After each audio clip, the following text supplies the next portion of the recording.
Just another brother with another humble question. Just another brother with another humble question. Welcome to A Brother with Questions. I am your host, B. Period. I appreciate you for joining me. Tonight, man, we're going to react to the Vice President Harris' first interview. I'm going to take and react to a couple of videos here. But before we get started, let me ask you to like and subscribe to the channel. Just click that like button and hit the notification button so you know when these drop. And make sure you share it. Share it with a friend. Tell them what you're listening to. So we're going to dive in, though. This first video we're watching Roland Martin react to his opinion of the interview. Let's dive in. Hear what he has to say. Enough of that. So there was a question in there where she literally asked her about Trump's attack on her blackness. Right. Anyway, let's deal with this, y'all, pal. Michael Imhotep, host African History Network show coming to us out of Detroit. Michael, glad to have you here. Kelly Bethea, communication strategist, journalist out of DC. Folks, go to my iPad here. Zelina Maxwell actually posted this tweet. She said, "I took notes to keep track of the questions in the Kamala interview. Only 4 questions weren't a GOP attack or talking point in the form of a question. How does this type of interview help voters understand her policies at all?" Damn good question, Kelly. It's a great question, and unfortunately, we don't have an answer for it. And as soon as I found out that Dana Bash was going to be conducting this interview, my heart sank, right? Because I was just so disappointed. And it was reflective of what we saw with the debate between Biden and Trump and how she moderated that debate. If you want to call it moderating, if anything, it was just, pushing propaganda.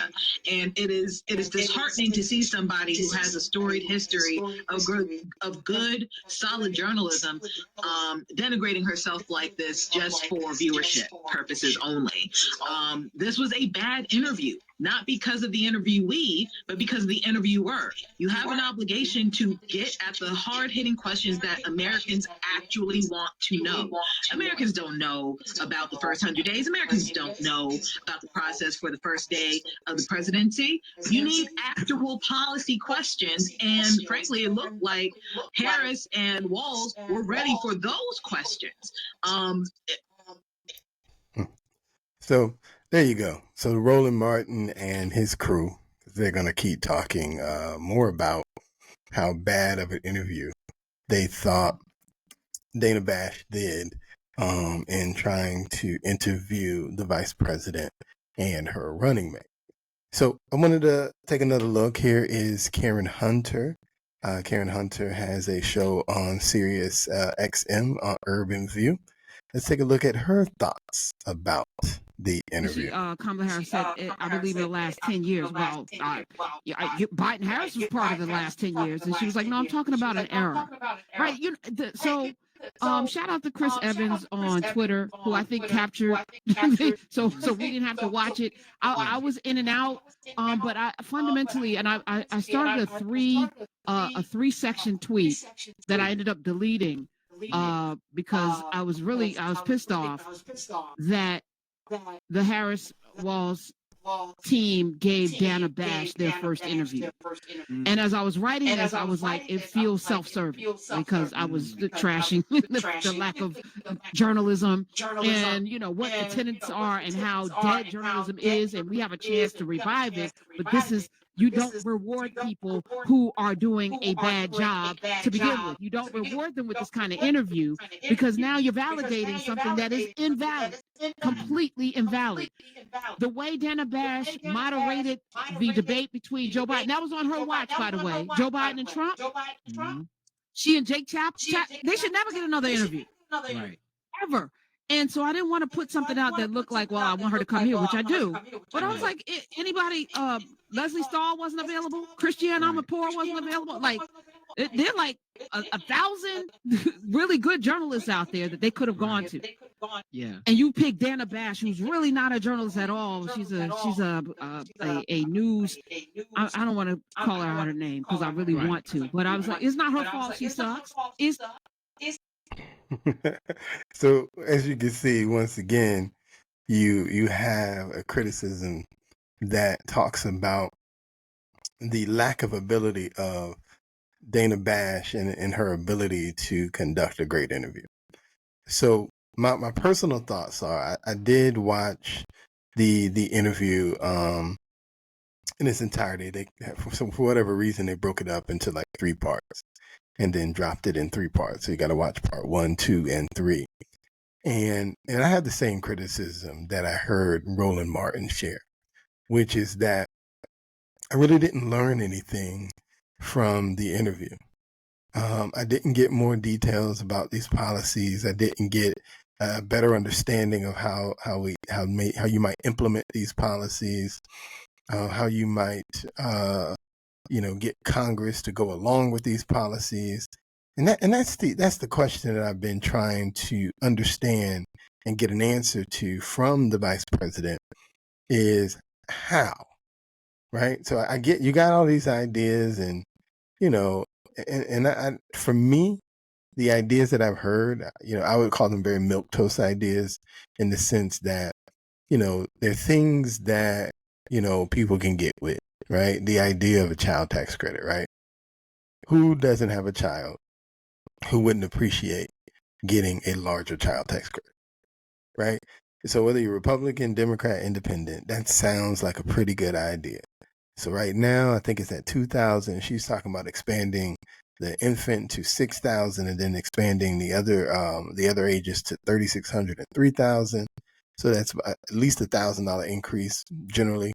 And then potentially how old your child is could even be more than that. But so I mean, yeah, that's a good idea. But the question that I hear when I hear that is, how does that really bring people out of poverty? Because everybody I know who gets a child tax credit spends that within the first 6, if that, usually within the first 3 months of that check. And it's usually not on getting them out of poverty. So I don't really see how that gets us out of poverty, but so be it. But I'm just interested in what these policies are that she's going to really bring across to really help out the quote unquote middle class, as they say. And we didn't get that in the interview. I don't know if it's Dana Bash's fault. When I think about it, I mean, the Harris Waltz team picked the channel they wanted to interview on. I'd imagine because it was not scripted, but since it was pre-recorded, I'd imagine they had some say in who was doing the actual interview. And I'd imagine they even had some say in what types of questions were going to be asked. My last criticism is this.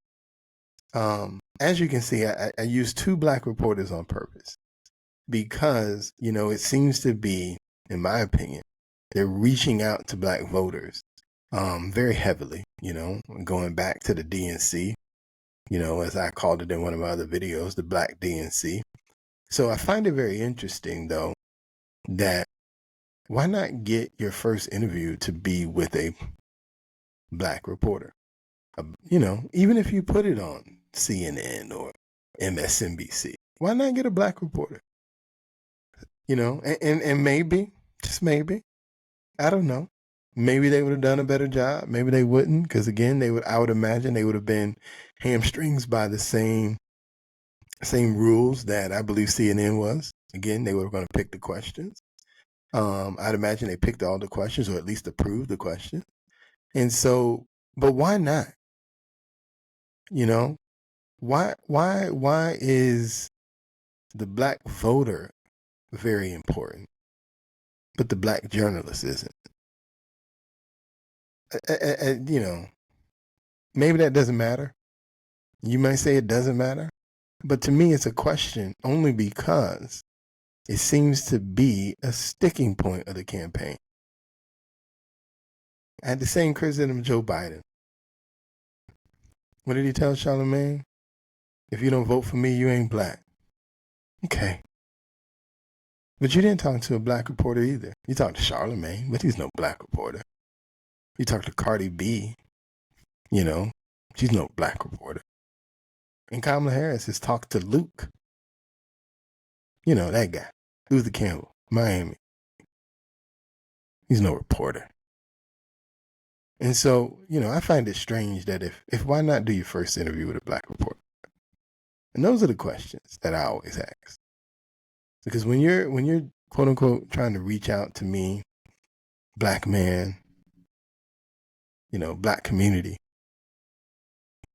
if you really want me to respect what you're doing, you got to go talk to the people who at least have my respect.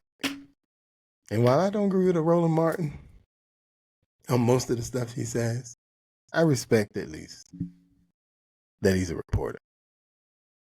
He's very biased, but he's a reporter. Karen Hunter is another one. She's a reporter. And in this particular election, she's very biased, but nonetheless, a reporter. And so I'm waiting to take them seriously based on who they speak to.